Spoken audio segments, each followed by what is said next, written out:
Take away the supernatural, and what remains is the unnatural.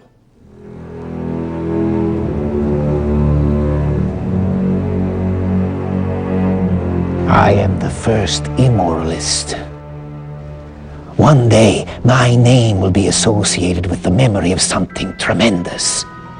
A crisis without equal on earth, the most profound collision of conscience, a decision that was conjured up against everything that had been believed, demanded, hallowed so far. I am no man. I am dynamite. My truth is terrible, for no one so far has called lies truth. I was the first to discover truth. The concept of sin was invented as a form of torture.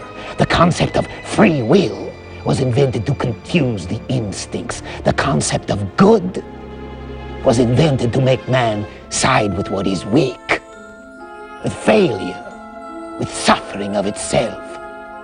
All these things deserve to perish. I must confront humanity with the most tremendous task that has ever been demanded of it. Religion is for the rabble. Only the few who understand me understand that only we are the premature births of an unproven future. We are new, nameless, self-evident, stronger, more audacious.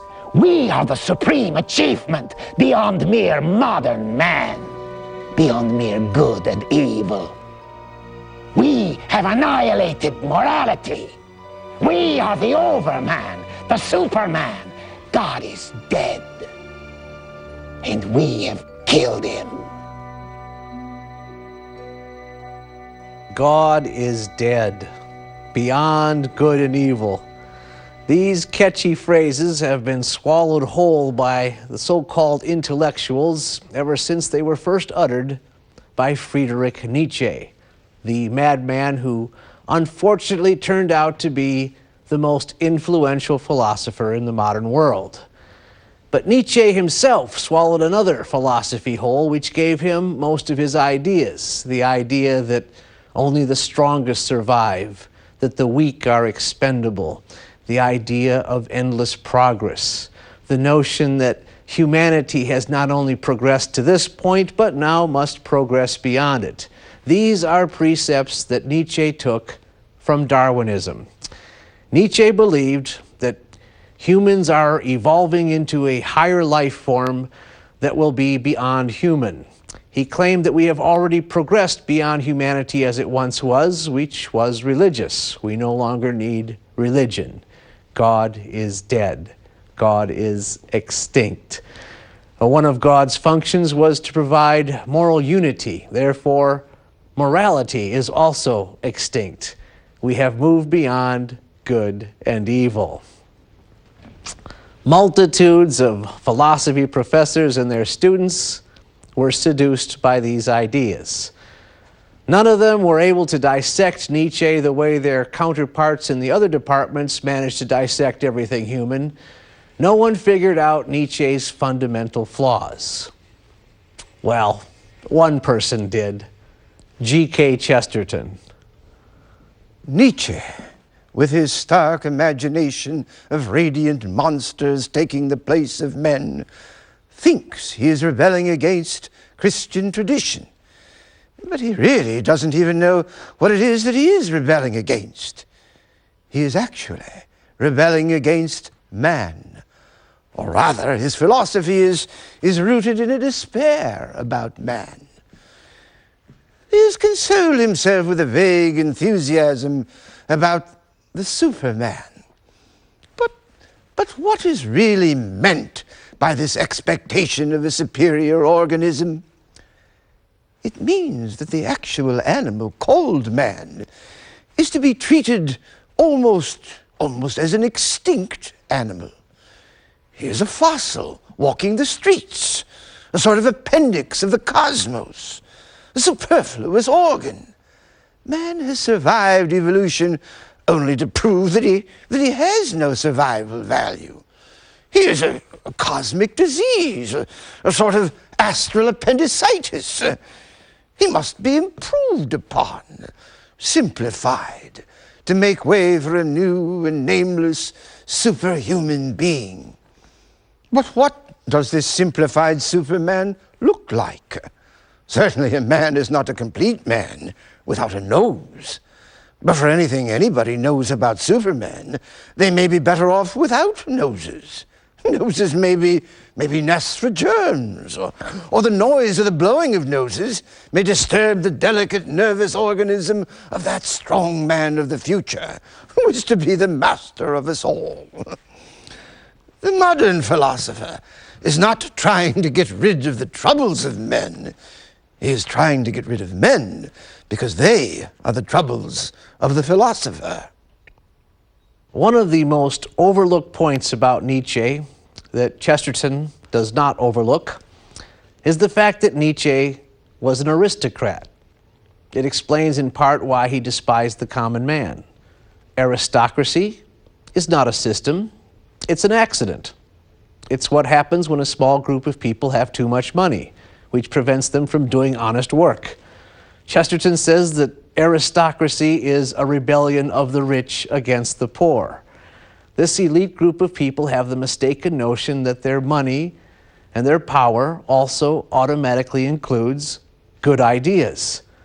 Nietzsche admired the strong and despised the weak. But ironically, he was not the sort of man that he praised. He was a weak man.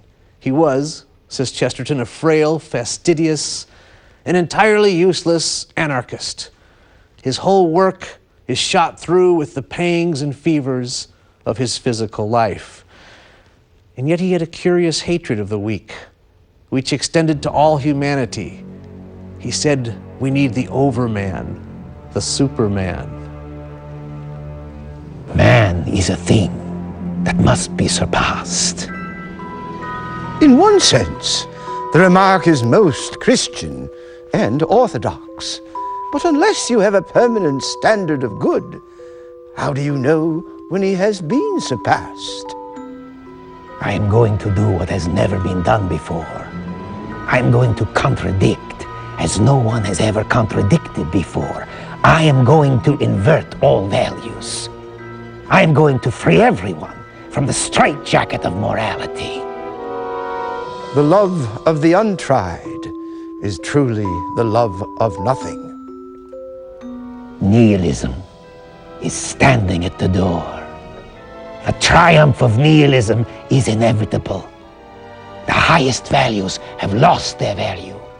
Morals have lost their purpose. The past must be broken up. Nihilists, as their name implies, have nothing to revolt about. In all ages, the wisest have always agreed in their judgment of life. It is no good. Every high civilization decays by forgetting obvious things. Our generation, in a dirty, pessimistic period, has blasphemously underrated the beauty of life and cravenly overrated its dangers. Your life is intolerable without immortality. But why should not your life be intolerable? You say a good cause justifies any war. I say a good war justifies any cause. One must have chaos within, that one may give birth to a dancing star. Nietzsche had a wonderful poetic wit and is one of the best rhetoricians of the modern world. He had a remarkable power of saying things that master the reason for a moment by their gigantic unreasonableness. Nietzsche's language is striking and seductive, but his tone is always scornful. He treated mankind with endless scorn, with superior sarcasm. He could sneer, but he could not laugh. and his followers are much the same. Chesterton observes, "No one has ever met a jolly Nietzscheite." It is strange that Nietzsche preached a gospel of hardness. Why is that strange? Because Chesterton says to preach anything is to give it away. It's an act of altruism. Why should Nietzsche care that we should learn that the strong will prevail over the weak? It's all inevitable. Why should he care that there must be an inversion of values and that we should know about it? It's going to happen anyway. Why does it matter if it happens sooner rather than later? It's all part of the natural process. What's the advantage of knowing? Maybe it bothered Nietzsche that he wasn't getting his message across. Maybe it bothered him that it didn't matter one way or the other. Maybe it bothered him that God was dead. Something bothered him because he went mad. He spent the last 11 years of his life in an insane asylum. He died in 1900, the year that G.K. Chesterton began his career as a writer. Some say that Nietzsche went mad as a result of getting syphilis. Maybe, but what they leave out of that story is how he got syphilis. He purposely infected himself. He intentionally visited a prostitute that he knew had the disease. Now, visiting a prostitute already demonstrates a certain loss of clear thinking, but deliberately visiting a prostitute with the scheme that Nietzsche had in mind is not the act of a sane man. Nietzsche attempted to act out his principles with a strange and pitiful audacity. He embraced immorality like an austere and difficult faith. He urged himself to lust and cruelty with the same tremulous enthusiasm with which a Christian urges himself to purity and patience. He struggled as a monk struggles with bestial visions and temptations, but he was fighting against the ancient necessities of honor and justice and compassion. Some say that Nietzsche's mental break actually came when he saw a man in the street beating a horse mercilessly. That may be true, but if it is true, it also proves that Nietzsche did not believe his own philosophy. Why the sudden compassion for a horse? Where was the hardness that he had preached? But Chesterton has another explanation for Nietzsche's madness. It was his very philosophy that drove him insane. Because anyone who follows such a philosophy to its logical conclusions would end up where Nietzsche ended up, in a madhouse. Chesterton says the poet simply tries to get his head into the heavens, the logician tries to get the heavens into his head, and it's his head that splits. Chesterton defines madness as using mental activity so as to reach mental helplessness. That's what Nietzsche finally achieved. Mental helplessness. Chesterton says that the whole problem with Nietzsche is that his is an unnatural philosophy. That is, any normal person would recognize it as unnatural. Suppose 4 educated men in a bus were listening to a lecture from some new German philosopher. Some philosopher who talked about the Superman or the master morality. One of the educated men in the bus might say that the philosopher was wicked, which might be only partly true. Another would say that he was illogical, which might be irrelevant. Another that he was exaggerative. Another that he was unpractical. But the bus driver, with deeper wisdom, would simply say that the German gentleman was mad. And this is, of course, the ultimate psychological truth about him.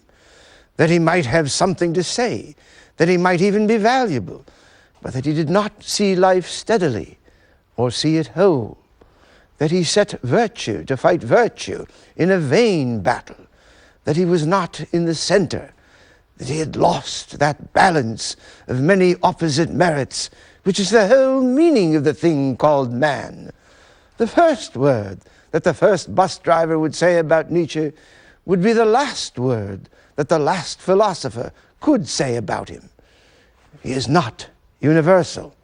Or, to put it in the quite admirable popular phrase, he is not all there. Nietzsche's ideas would have been condemned in any normal age, but they probably would have been simply dismissed before they even had a chance to be condemned. They simply would not have been taken seriously by any normal person, like the bus driver in Chesterton's illustration.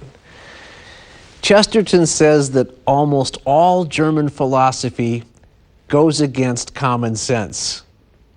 Each of the German philosophers pretended to have a thought that nobody ever had, and they attempted to build a system on that supposedly unique thought, whether it was the system of Kant or the system of Hegel or the system of Schopenhauer or Nietzsche or Marx or all the rest. But none of these supposedly unique thoughts, including the thought of Nietzsche, was a new idea. Nietzsche, as everyone knows, preached a doctrine which he and his followers regard apparently as very revolutionary. He held that ordinary altruistic morality had been the invention of a slave class to prevent the emergence of superior types to fight and to rule them. Now, modern people, whether they agree with this or not, always talk of it as a new and unheard of idea. It is calmly and persistently supposed that the great writers of the past, say Shakespeare for instance, did not hold this view because they had never imagined it, because it had never come into their heads. Turn to the last act of Shakespeare's Richard III, and you will find not only all that Nietzsche had to say put into 2 lines, but you will find it put in the very words of Nietzsche. Conscience is but a word that cowards use, devised to keep the strong in awe.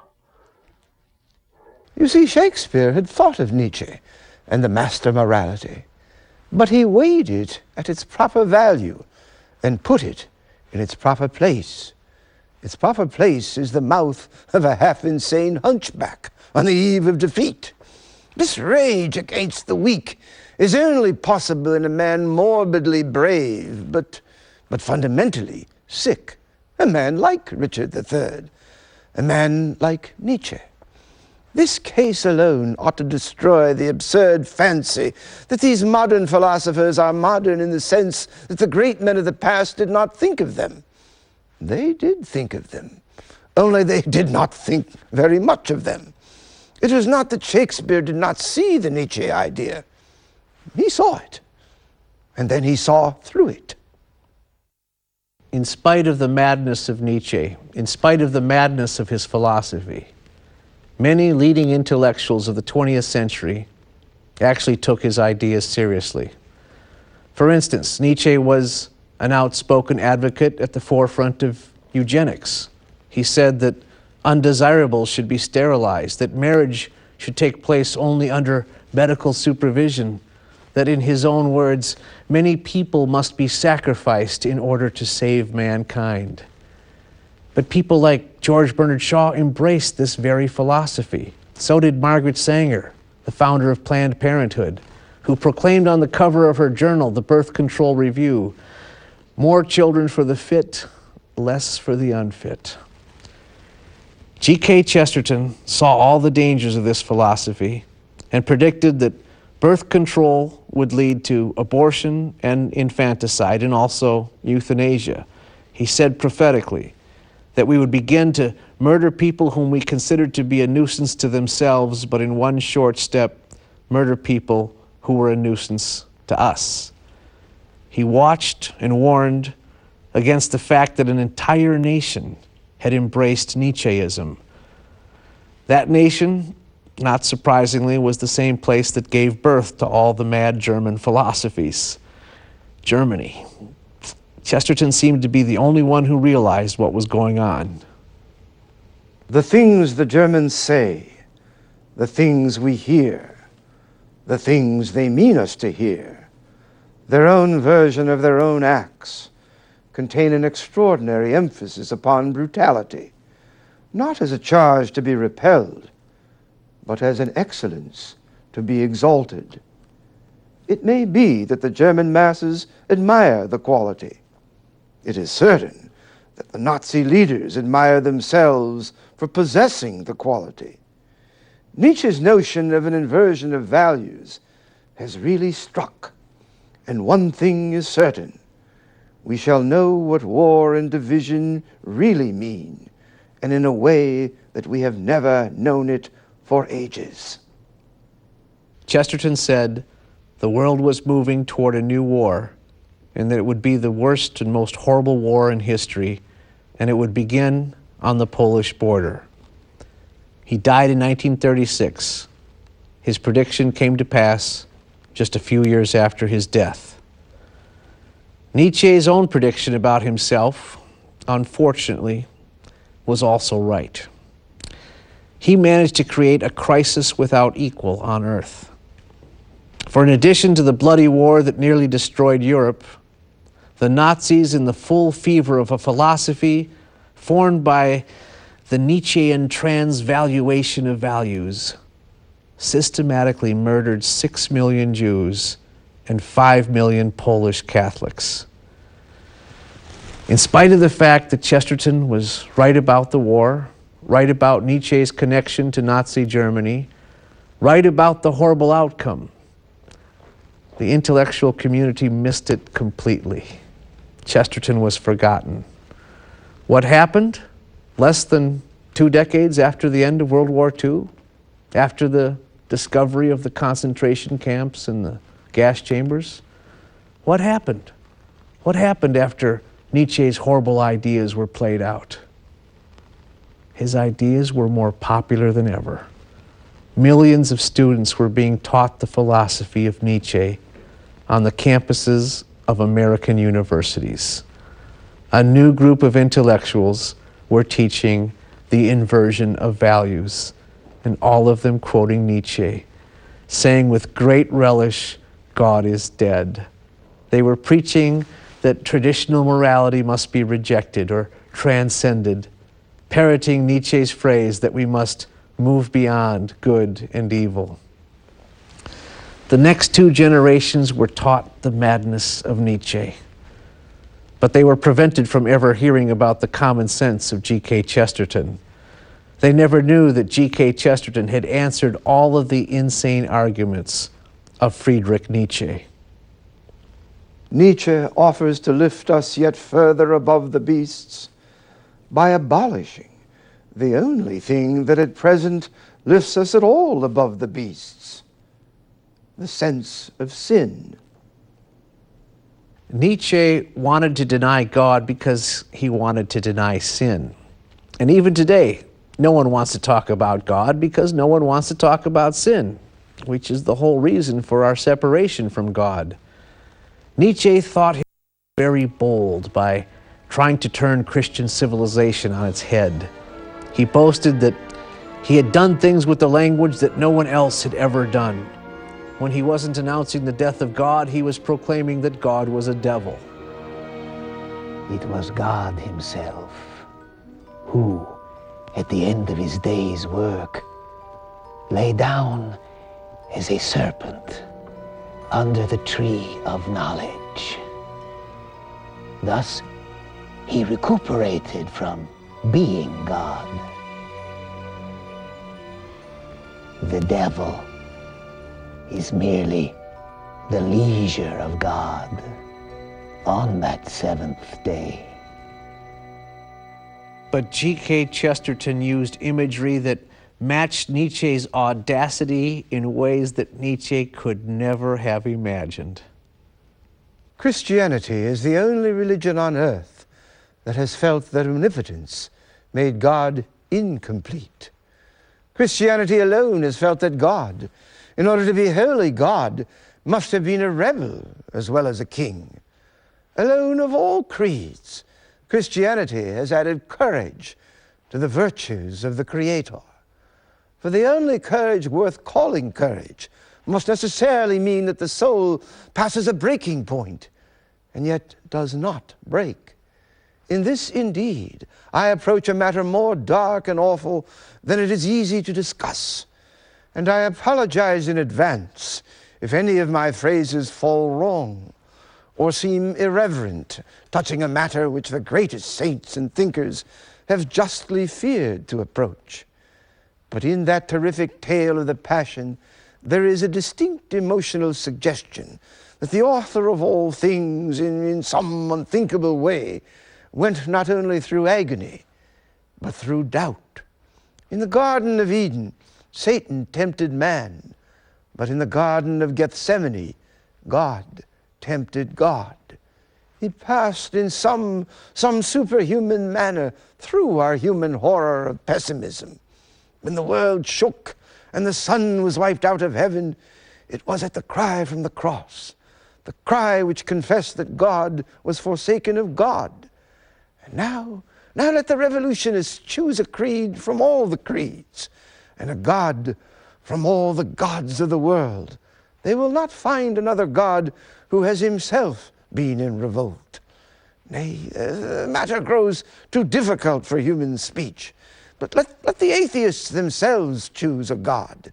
They will find only one divinity who ever uttered their isolation, only one religion in which God seemed for an instant to be an atheist. Nietzsche, for all his originality and poetic blasphemy, could not even come close to the boldness and beauty of Chesterton, who picks up the gauntlet thrown down by the German philosophers and casts it back in their faces, turning their own words inside out. Let the atheists choose a God. They will find no religion other than Christianity that sympathizes with their own doubts. They'll find no religion other than Christianity that turns everything upside down, where God himself is a rebel. Chesterton says, if there were no God, there would be no atheists. But the atheists every now and then have their day. They announce that God is dead, even though Christianity announced it long before them, even though it is a Christian doctrine that God himself died for us. And as Chesterton points out, since that time, it seems that Christianity has died several times throughout history. It's been defeated, destroyed, demolished, and yet it returns because it has a God who knew his way out of the grave. I'm Dale Ahlquist. Please join us again for the Apostle of Common Sense, and please support the American Chesterton Society and help us make common sense more common.